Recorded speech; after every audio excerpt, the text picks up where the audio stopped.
Confusion ہو رہی تھی۔ 82 سے ہے اور ایزا جب واقع ہو جائے گی القول بات علیہم ان پر اخرجنا ہم نکالیں گے لہم ان کے لیے دابتن ایک جانور من الارض زمین سے تکلمہم بات کرے گا ان سے انا بے شک الناسا لوگ کانو ہیں بآیاتنا ساتھ ہماری آیات کے لا یوقنون نہیں وہ یقین رکھتے۔ اس آیت میں بتایا گیا ہے کہ جب ان پر قرب قیامت کے وقت یعنی قیامت کے وعدے جو اللہ نے کیے ہیں، جب قرب قیامت کے وقت ان کے اوپر زمین سے ایک جانور نکالا جائے گا اور ایسا جانور جو ان سے کلام کرے گا کہ بے شک یہ لوگ ہماری آیات پر یقین نہیں رکھتے تھے۔ اب یہاں پہ اللہ تعالیٰ نے جو کہا ہے کہ ہم ان کے لیے زمین سے ایک جانور نکالیں گے، قریب جب قیامت کے وقت قریب ہوگا تو ایک جانور کا ظہور ہوگا اور ایسا جانور جو کلام بھی کرے گا، اور کیا کلام کرے گا کہ بے شک لوگ ہماری آیات پر یقین نہیں رکھتے تھے۔ اللہ تعالیٰ نے یہاں بتایا ہے کہ قرب قیامت میں ایک جانور نکلے گا جس کے لیے یہاں پہ لفظ دابتن استعمال ہوا ہے۔ اس سے مراد ہوتی ہے عام رفتار سے چلنے والا جاندار، خواہ چھوٹا ہو یا بڑا۔ کہا جاتا ہے کہ اس کا نام جساسہ ہوگا۔ وہ زمین سے نکلے گا جو آخری نشانی کے طور پر حجت تمام کرنے کے لیے نکلے گا، اور پھر وہ لوگوں سے باتیں کرے گا، کہے گا کہ لوگ اللہ کی آیات پر یقین نہیں کرتے تھے۔ حضرت ابن عمر کا قول ہے کہ یہ اس وقت ہوگا جب زمین پر کوئی نیکی کا حکم دینے والا اور کوئی بدی سے روکنے والا نہیں ہوگا۔ تو اس وقت یہ نکلے گا، اللہ تعالیٰ جانور کو نکال کر اس کے ذریعے سے امر بالمعروف و نہی عن المنکر کرائے گا۔ اس کے متعلق کئی ایک احادیث بھی آئی ہیں۔ ایک حدیث میں آتا ہے جو کہ صحیح مسلم کی ہے، نبی کریم صلی اللہ علیہ وآلہ وسلم نے فرمایا سب سے پہلے جو نشانی ظاہر ہوگی وہ سورج کا مغرب سے نکلنا اور دابت الارض کا ضحیٰ کے وقت آ جانا ہے۔ ان دونوں میں سے جو پہلے ہوگا اس کے بعد ہی دوسرا ہوگا۔ ایک اور صحیح مسلم کی حدیث ہے، حضرت ابو ہریرہ رضی اللہ تعالیٰ عنہ سے روایت ہے کہ نبی کریم صلی اللہ علیہ وآلہ وسلم نے فرمایا 3 چیزیں ہیں جب ان کا ظہور ہو جائے تو اس وقت کسی شخص کو جو اس سے پہلے ایمان نہیں لایا تھا، اپنے ایمان کے دوران میں کوئی نیکی نہ کی تھی، اس کا ایمان لانا اب فائدہ نہ دے گا۔ پہلا سورج کا مغرب سے طلوع ہونا، دجال اور دابت الارض زمین سے ایک عجیب و غریب قسم کی خلقت کا ظاہر ہونا، یعنی قرب قیامت کی نشانیاں دیکھ کر لوگ اگر ایمان لانا چاہیں گے، لیکن اس وقت کا ایمان یہاں پہ جو کہا گیا ہے نا کہ ایمان نہیں وہ ان کا قبول ہوگا، تو کیونکہ اس وقت کا ایمان لانا قابل قبول نہیں ہوگا جب قیامت کے آثار ظاہر ہو جائیں۔ اسی طرح سے ایک دفعہ حضرت حذیفہ بن اسید غفاری سے روایت ہے، وہ بیان کرتے ہیں کہ ہم باتیں کر رہے تھے تو نبی کریم صلی اللہ علیہ وآلہ وسلم نے اوپر سے ہمیں جھانک کر دیکھا اور فرمایا تم کیا باتیں کر رہے ہو؟ ہم نے عرض کی ہم قیامت کا ذکر کر رہے ہیں، تو آپ صلی اللہ علیہ وآلہ وسلم نے فرمایا قیامت نہیں آئے گی یہاں تک کہ تم اس سے پہلے 10 نشانیاں دیکھ لو گے۔ آپ نے دھوئیں کے نمودار ہونے، دجال، دابت الارض وہی یعنی زمین سے نکلنے والی عجیب الخلقت جانور، سورج کے مغرب سے طلوع ہونے، عیسیٰ ابن مریم کے نزول، یاجوج ماجوج اور 3 جگہ زمین کے دھنسنے، ایک مشرق میں، دوسرا مغرب میں اور تیسرا جزیرہ نما عرب میں، اور آخر میں وہ آگ ہوگی جو یمن سے نکلے گی اور لوگوں کو ان کے میدان حشر کی طرف دھکیلے گی۔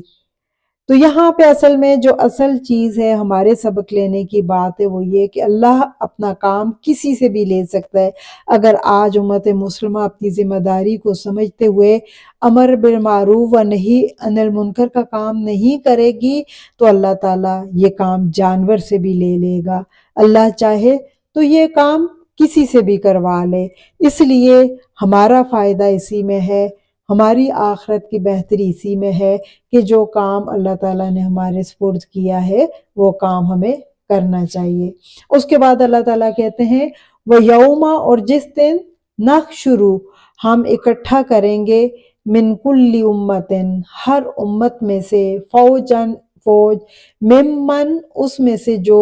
یُکَذِّبُ وہ جو جھٹلاتے تھے بِآیاتِنَا ہماری آیات کو، فَهُمْ پس وہ یوزعون وہ گرو گرو ہو جائیں گے۔ یعنی جس دن ہم ہر امت میں سے ایک گروہ اکٹھا کریں گے اور ان لوگوں میں سے جو ہماری آیات کو جھٹلاتے تھے، پھر ان کی یعنی درجہ بندی کی جائے گی، ان کے گروہ بنائے جائیں گے۔ قیامت کے دن اللہ کی آیات کو جو لوگ اللہ کی آیات کو جھٹلانے والے ہوں گے،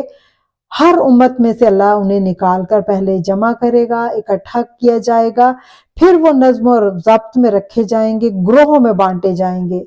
روک کر رکھے جائیں گے، یعنی ڈسپلن میں رکھے جائیں گے۔ قیامت کے دن ہر امت میں سے ایک گروہ کو نکال کر الگ کر لیا جائے گا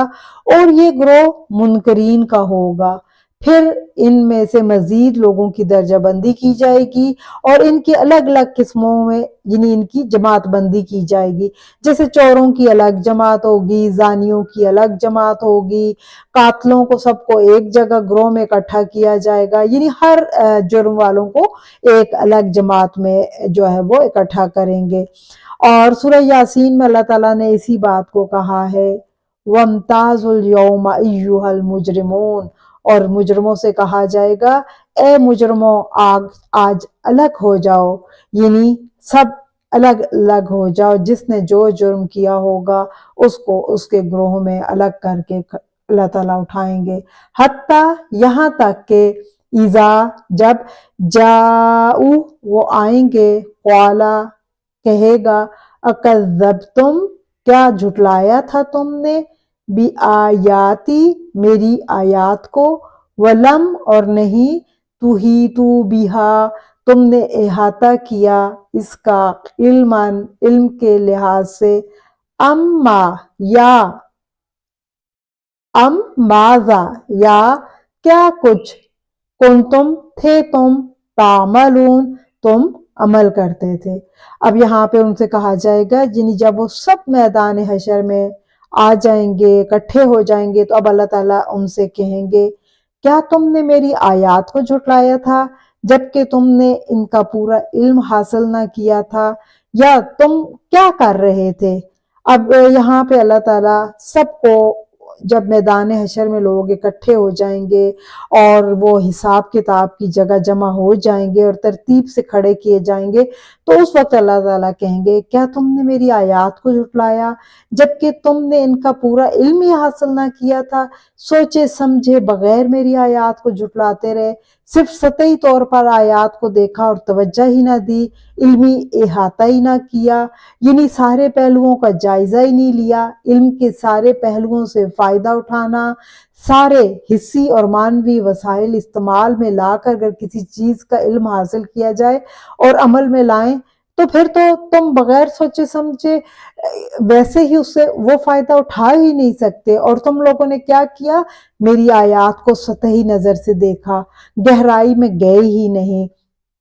ان کی حقیقت کو پایا ہی نہیں، اور کیا کوئی معقول وجہ تھی ایسا کرنے کی؟ تو اس وقت لوگ کہیں گے کہ نہیں ہم نے ایسا نہیں کیا۔ اس پر اللہ تعالیٰ کہیں گے ام ماذا کنتم تعملون، یا کیا کچھ تم کر رہے تھے، یہی تو تم کر رہے تھے، تمہارے اعمال سامنے تھے، سارے ثبوت موجود ہیں کہ تم نے آیات کو سطحی لیا، علمی احاطہ نہ کیا اور نہ عمل میں لایا۔ تو اللہ تعالیٰ اس دن سخت باز پرس کریں گے، اور یہ جو انداز بھی ہے اللہ تعالیٰ کا انتہائی جو ہے وہ غصے والا انداز ہے کہ جو لوگ قرآن کی آیات کو نہیں سمجھتے اور اس کو گہرائی میں نہیں جاتے تو ان کا پھر یہی حال ہوگا۔ پھر اللہ تعالیٰ کہہ رہے ہیں وہ واقع ہو جائے گی القول بات علیہم ان پر بیما بوجہ اس کے جو ظلموں انہوں نے ظلم کیا فہم پس وہ لا ینطقون نہ بول سکیں گے۔ اور پھر اس کے بعد ان کے ظلم کی وجہ سے ان پر اللہ تعالیٰ کہتے ہیں یہاں پہ جو بات پوری ہو جائے گی، بات سے مراد وعدہ عذاب کی بات، اور عذاب کا فیصلہ ان پر صادر ہو جائے گا، وہ حساب کتاب کے بعد جہنم میں پھینک دیے جائیں گے، اپنے شرک، نفاق، گناہ کے نتیجے میں یہ سب بھگتیں گے۔ اور پھر کیا فَهُمْ لَا يَنْطِقُونَ وہ کچھ نہیں بول سکیں گے، ان کی بولتی بند ہو جائے گی، معذرت نہیں کر سکیں گے کیونکہ سارے دلائل ان کے خلاف ہو گئے، وہ جھوٹے قرار پائے۔ اللہ کے سامنے کون جھوٹ بول سکتا ہے؟ وہاں تو اللہ تعالیٰ دلوں کے بھید اور سب ان کے اعضاء کو حکم دیں گے، وہ بول کر اقرار کریں گے، تو اس لیے وہاں پر کوئی جو ہے وہ جھوٹ نہیں بول سکے گا، کوئی بہانہ نہیں چلے گا۔ اسی بات کو سورہ مرسلات کی آیت نمبر 35، 36، 37 میں اللہ تعالیٰ کہتے ہیں یہ وہ دن ہے کہ لوگ بول نہیں سکیں گے اور نہ انہیں اجازت دی جائے گی کہ وہ معذرت کر سکیں، اس دن جھٹلانے والوں کے لیے بڑی تباہی ہے۔ پھر آگے اللہ تعالیٰ کہتے ہیں الم یراؤ کیا وہ نہیں دیکھتے انا کہ بے شک ہم نے جعلنا بنایا ہم نے اللیلہ رات کو لیسکنوا فیہ تاکہ وہ اس میں سکون کریں، والنہارا اور دن کو مبصرا روشن چمکدار، انا بے شک فی ذالکا اس میں لآیات البتہ نشانیاں ہیں لقوم یؤمنون ان لوگوں کے لیے جو ایمان لاتے ہیں۔ اب یہاں پہ اللہ تعالیٰ قدرت کی مختلف نشانیاں اور واضح آیات جو دنیا میں بکھری ہوئی ہیں جس کا کوئی انکار ہی نہیں کر سکتا، جیسے دن رات کے نظام کو دیکھ لیں، کیسے پابندی سے یہ نظام چل رہا ہے، یعنی یہ خود سے نہیں چل سکتا، کوئی نہ کوئی ایسی ہستی اللہ تعالیٰ کہتے ہیں جو یہ چلا رہی ہے، اور سورج اور چاند ان میں کتنی ہم آہنگی ہے۔ اگر یہ صرف دن اور رات کے نظام پر ہی غور کر لیتے تو ان کو ہدایت نصیب ہو جاتی، اگر یہ سونے جاگنے پر غور کرتے اور دوبارہ اٹھنے پر ان کو یقین آ جاتا کہ جو رات کی اتنی لمبی نیند کے بعد دوبارہ اٹھ سکتے ہیں تو اللہ تعالیٰ ان کو قیامت کے بعد بھی ایسے ہی اٹھا سکتا ہے، لیکن یہ لوگ ان سب چیزوں پر غور ہی نہیں کرتے۔ اصل وجہ یہ ہے وَيَوْمَ اور جس دن يُنْفَخُ پھونکا جائے گا فِي الصُّورِ سور میں فَفَزِعَ تو ڈر جائیں گے، گھبرا جائیں گے، من جو فِي السَّمَاوَاتِ آسمان میں ہے وَمَن اور جو فِي الْأَرْضِ زمین میں ہے، إِلَّا سوائے من شاء اللہ جو اللہ چاہے یا جس کو اللہ چاہے، وَكُلٌّ اور سب کے سب أَتَوْهُ آ جائیں گے اس کے پاس داخرین ذلیل ہو کر۔ اب یہاں پہ اللہ تعالیٰ قیامت کے دن کی منظر کشی کر رہے ہیں کہ جس دن سور میں پھونک ماری جائے گی تو جو کوئی بھی آسمان میں اور جو کچھ زمین میں ہے سب گھبرا جائیں گے، بے قرار ہو جائیں گے، ڈر جائیں گے، اور یہ نفخہ اولا کی طرف اشارہ ہے کہ اس وقت ایسی زوردار آواز ہوگی کہ سب ڈر جائیں گے، گھبراہٹ کا شکار ہو کے بدحواس ہو جائیں گے۔ اور صرف اللہ تعالیٰ نے کہا الا من شاء اللہ سوائے اس کے جسے اللہ چاہے، یعنی وہ نہیں ڈرے گا، وہ نہیں گھبرائے گا جس کو اللہ چاہیں گے۔ اور بعض نے کہا ہے کہ اس سے مراد جبرائیل، اسرافیل اور میکائیل علیہ السلام اور حاملین عرش وغیرہ ہیں، اور بعض کے بقول انبیاء ہیں اور بعض کے بقول شہداء ہیں، یعنی یہ اللہ جس کو چاہے گا وہ نہیں ڈرے گا اور نہیں اس کو کسی قسم کی گھبراہٹ نہیں ہوگی، باقی پہلے سور پر سب لوگ بدحواس ہو کر گھبراہٹ کا شکار ہوں گے اور بالآخر سب کو موت دے دی جائے گی، پھر دوسرا سور پھونکنے پر سب زندہ ہو جائیں گے، اور اسی لیے اللہ نے آگے کہا وَكُلٌّ أَتَوْهُ دَاخِرِينَ اور سب کے سب اس کے سامنے ذلیل ہو کر، عاجز ہو کر، حقیر ہو کر جو ہے وہ اللہ کے سامنے آ جائیں گے۔ پھر وَتَرَى الْجِبَالَ، اور تم دیکھو گے پہاڑوں کو،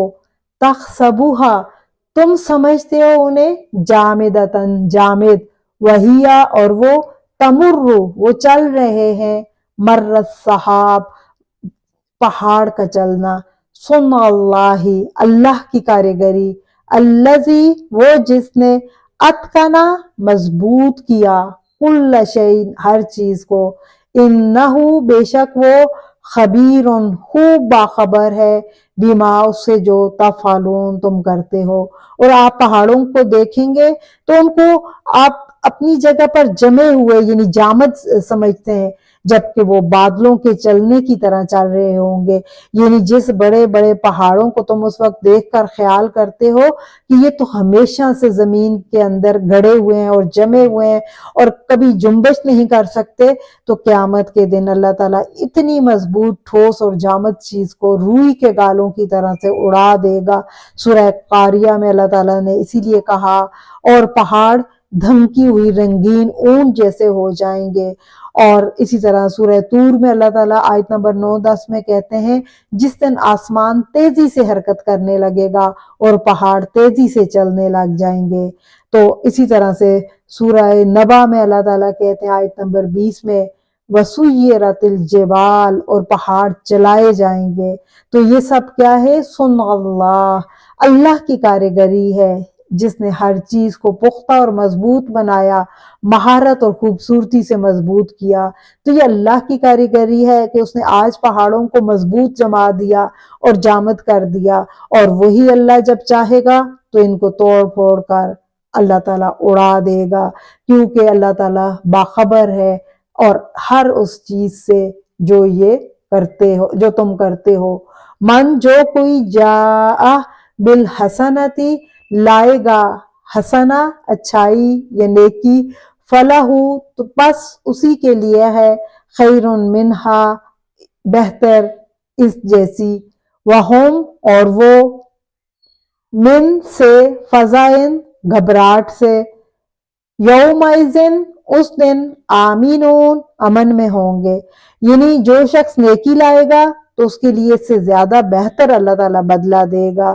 حسنہ سے مطلب بھلائی، نیکی، اور جو یعنی نیکی لے کر آئے گا اللہ اس کو بہتر بدلہ دے گا۔ اور عام طور پر کہا جاتا ہے کہ ایک نیکی کا اجر 10 گنا تک ملے گا۔ پھر یہ نیت پر ڈیپینڈ کرتا ہے کہ اس نے کس خلوص کے ساتھ، کن حالات میں کیسے یہ نیکی کی ہوگی، اس کو پھر اللہ تعالیٰ چاہیں گے تو 700 گنا تک بھی بڑھا دیں گے۔ اور پھر اللہ تعالیٰ کسی کی نیکی کو ضائع نہیں کرتے، اس کو اللہ تعالیٰ وہاں پر بھی سلامت رکھیں گے، اور اس کو اللہ تعالیٰ جو ہے وہ اس کے بدلے بہتر دیں گے۔ اور پھر کیا ہوگا؟ اس دن وہ امن میں ہوگا، وہ شخص کس چیز سے امن میں ہوگا؟ اس گھبراہٹ سے، اس خوف سے، اس سب چیزوں سے جو اس وقت دوسرے لوگ وہ برداشت کر رہے ہوں گے، تو اس سے وہ شخص امن میں اور بالکل سلامتی میں ہوگا۔ ومن، اور جو کوئی، جاء، لایا، بالسیئتی، برائی، فقبت، تو پھر اس کا کیا ہوگا؟ اوندھے منہ ڈالے جائیں گے، وجوہہم، ان کے چہرے، فی النار، آگ میں، حل نہیں، تجزون، تم بدلہ دیے جاتے ہو، الا، مگر، ما، جو، کنتم تعملون، تم عمل کرتے تھے۔ اب جو برائی لے کے آئے گا تو اس کے لیے کیا ہے؟ سزا۔ سزا بھی کیا؟ اوندھے منہ جہنم میں اللہ تعالیٰ پھینکیں گے۔ اور اللہ تعالیٰ ان کے گناہوں کی وجہ سے، جیسے دنیا میں وہ الٹے چلتے تھے، اللہ کے دین کو چھوڑ کر الٹی سائڈ پہ جاتے تھے، تو ان کو سزا بھی ایسی ہی ہوگی۔ اللہ تعالیٰ ان کے اوندھے منہ جو ہے وہ جہنم میں پھینکیں گے۔ اللہ تعالیٰ فرماتے ہیں جب میرا بندہ دل میں یہ بات کرتا ہے کہ وہ نیکی کرے گا تو میں اس کے لیے ایک نیکی لکھ دیتا ہوں جب تک کہ وہ عمل نہ کرے، پھر اگر وہ اس کو عمل میں لے آئے تو میں اسے 10 گنا لکھ لیتا ہوں، اور جب دل میں برائی کرنے کی بات کرتا ہے تو میں اسے معاف کر دیتا ہوں، اور جب تک کہ وہ عمل نہ کرے، اور جب وہ اس کو عمل میں لے آتا ہے تو صرف ایک برائی کے برابر لکھا جاتا ہے۔ یہ اللہ تعالیٰ کی آپ دیکھیں کتنی بڑی رحمت ہے۔ پھر اللہ تعالیٰ کہتے ہیں انما بے شک امرتو حکم دیا گیا مجھے ان یہ کہ آبودا میں عبادت کروں رب ہذہ البلدتی اس شہر کے رب کی، الذی وہ جسے حرمہا حرام کر دیا اسے، وَلَہُ اور اس کے لیے ہے کُلُّ شَیْءٍ ہر چیز، وَأُمِرْتُ اور مجھے حکم دیا گیا ان کے اکونا میں ہو جاؤں، من المسلمین مسلمانوں میں سے، فرما برداروں میں سے، تابع داروں میں سے۔ یعنی یہ آخر میں اب نبی کریم صلی اللہ علیہ وآلہ وسلم کو کہا جا رہا ہے کہ آپ کہہ دیجئے مجھے تو حکم ہوا ہے کہ میں اس شہر کے رب کی عبادت کروں۔ حاضی البلدہ سے مراد یہاں پہ کون سا یہ شہر؟ شہر مکہ مراد ہے۔ شہر مکہ کی طرف اشارہ ہے کہ جس نے سے حرمت، کیونکہ آپ کو پتہ ہے حرمت والا شہر وہی ہے، اور اللہ تعالیٰ نے کہا اس شہر کو اللہ نے محترم بنایا ہے۔ اللہ تعالیٰ نے جب سے زمین و آسمان بنائے اس کو حرمت والا بنایا، جیسا کہ حضرت ابن عباس رضی اللہ تعالیٰ عنہ سے روایت ہے کہ رسول اللہ صلی اللہ علیہ وسلم نے فتح مکہ کے دن فرمایا بلا شبہ یہ شہر ایسا ہے جسے اللہ نے اس وقت سے حرمت عطا کی جب سے اس نے آسمان اور زمینوں کو پیدا کیا۔ یہ اللہ کی عطا کردہ حرمت کی وجہ سے قیامت تک کے لیے محترم ہے، اور مجھ سے پہلے کسی ایک کے لیے اس میں لڑائی کو حلال قرار نہیں دیا گیا، اور میرے لیے بھی دن میں سے ایک گھڑی کے لیے ہی اسے حلال کیا گیا ہے۔ اب یہ اللہ کی عطا کردہ حرمت کی وجہ سے قیامت کے دن تک حرام ہے، اس کے کانٹے نہ کاٹے جائیں، اس کے شکار کو ڈرا کر نہ بھگایا جائے، کوئی شخص اس میں سے گری ہوئی چیز کو نہ اٹھائے سوائے اس کے جو اس کا اعلان کرے، اور اس کی گھاس بھی نہ کاٹی جائے۔ اس پر سیدنا ابن عباس نے عرض کی اے اللہ کے رسول، سوائے اذخر یعنی خوشبودار گھاس کے کہ وہ ان کے لوہاروں اور گھروں کے لیے ضروری ہے، تو آپ نے فرمایا سوائے اذخر کے۔ اب یہاں پر دیکھیں اللہ تعالیٰ نے کیا حکم دیا کہ مجھے حکم دیا گیا، اصل میں براہ راست جو ہے وہ نبی کریم صلی اللہ علیہ وسلم کو یہ خطاب ہے کہ آپ کہیں کہ مجھے حکم دیا گیا میں اس شہر کے یعنی جو کہ حرمت والا ہے اس کے رب کی عبادت کروں اور میں اس کا فرما بردار بنوں۔ لیکن چونکہ یہ تو خاص حکم ہے، لیکن عام اگر اس کا آپ معنی دیکھیں تو تمام انسانیت جو قیامت تک کے لیے آئے گی ان سے خطاب ہے کہ آپ نے صرف اس رب کی عبادت کرنی ہے اور صرف اس کے فرما بردار اور اس کے تابعدار بننا ہے۔ اور آگے یہ پوری بات ابھی جو ہے وہ جاری ہے، آگے ہے وَأَنْ اور یہ کہ اتلوا میں تلاوت کروں القرآن قرآن کی، فمن تو پس جو کوئی اہتدا ہدایت پائے، فَإِنَّمَا تو بے شک یہتدی وہ ہدایت پاتا ہے لنفسہ اپنے نفس کے لیے، وَمَنْ ضَلَّ اور جو گمراہ ہو گیا، فَقُلْ تو پس آپ کہہ دیجئے انما بے شک انا میں من المنذرین ڈرانے والوں میں سے۔ اب آپ دیکھیں یہ اسی کا اگلا حصہ ہے کہ اور آگے کیا بات ہے کہ میں قرآن پڑھوں، اور پھر جس نے ہدایت دی تو بس وہ اپنی ہی جس نے ہدایت پائی تو اپنی ہی ذات کے لیے ہدایت پاتا ہے، اور جو گمراہ ہوتا ہے تو آپ کہہ دیجئے میرا کام تو صرف جو ہے وہ ڈرانا ہے یا اللہ کا پیغام پہنچانا ہے۔ اگر کوئی نہیں مان رہا تو وہ اپنا نقصان کر رہا ہے، اور اگر کوئی مان رہا ہے اور ہدایت پر چل رہا ہے تو وہ اپنا فائدہ ہے، اس کے اپنے نفس کے لیے فائدہ ہے۔ اور یہ کہ قرآن اب جیسے یہ خاص حکم تو نبی کریم صلی اللہ علیہ وآلہ وسلم سے تھا کہ آپ ایسا کہیں، لیکن تمام انسانوں کے لیے ہے کہ آپ قرآن لوگوں کو سنائیں پڑھ کر، اور پھر جو کوئی ہدایت پائے آپ کا کام قرآن پہنچانا ہے، پڑھ کر سنانا ہے، اس کے احکامات بیان کرنے ہیں۔ پھر جو ہدایت پائے گا تو اس نے اپنے لیے ہی فائدہ اٹھایا، اور اگر جو نہیں مانے گا تو آپ کا کام صرف ڈرانا ہے۔ آپ کو اللہ نے داروغہ بنا کر یا کسی کو زبردستی جو ہے وہ مسلمان بنانے کا حکم نہیں دیا۔ اور پھر آخر میں اللہ تعالیٰ کہتے ہیں وَقُلْ، اور کہہ دیجئے الحمدللہ، تمام تعریفیں اللہ کے لیے ہے، سَيُرِيكُمْ، عنقریب وہ دکھائے گا تمہیں، آیاتی ہی اپنی آیات، فَتَعْرِفُونَهَا، پس تم پہچان لوگے اس کو، وَمَا رَبُّكَ، اور نہیں ہے آپ کا رب، بِغَافِلٍ، غافل، عَمَّا، اس سے جو تَعْمَلُونَ تم عمل کرتے ہو۔ آخر میں اب اللہ تعالیٰ پھر اپنی حمد پہ جو ہے وہ اس صورت کا اختتام کر رہے ہیں۔ کہہ دیجئے تمام حمد، تمام تعریفیں اللہ کے لیے ہیں، اور وہ جلد ہی تمہیں اپنی نشانیاں دکھائے گا تو تم انہیں پہچان لوگے، اور جو کچھ تم عمل کرتے ہو آپ کا رب اس سے غافل نہیں ہے، آپ کے رب کو سب پتہ ہے۔ اب یہاں پہ جو ہے اللہ تعالیٰ نے اپنے نبی سے کہا، اے نبی آپ نبوت کی نعمت پر، دین کی نعمت پر اللہ کا شکر ادا کریں۔ اور ہمارے لیے بھی کیا پیغام ہے کہ اللہ نے ہمیں جو دین کی نعمت دی ہے، سب سے بڑی نعمت، قرآن جیسی نعمت، اس پر ہم سب کو تہ دل سے شکر گزار ہونا چاہیے۔ اور پھر اللہ تعالیٰ کہتے ہیں کہ وہ جلد ہی تمہیں اپنی نشانیاں دکھائے گا اور تم انہیں پہچان لوگے، یعنی دنیا میں ہی دکھائے گا۔ یہ منکرین عذاب جو عذاب مانگتے ہیں اور جلدی مانگتے ہیں تو عنقریب قیامت سے پہلے بھی دیکھ لیں گے، اور وہ اللہ دکھائے گا اور تم اسے پہچان لوگے کہ یہ اللہ کی نشانی ہے۔ منکرین کو بھی پتہ چل جائے گا کہ جو آپ سے کہتے تھے، تو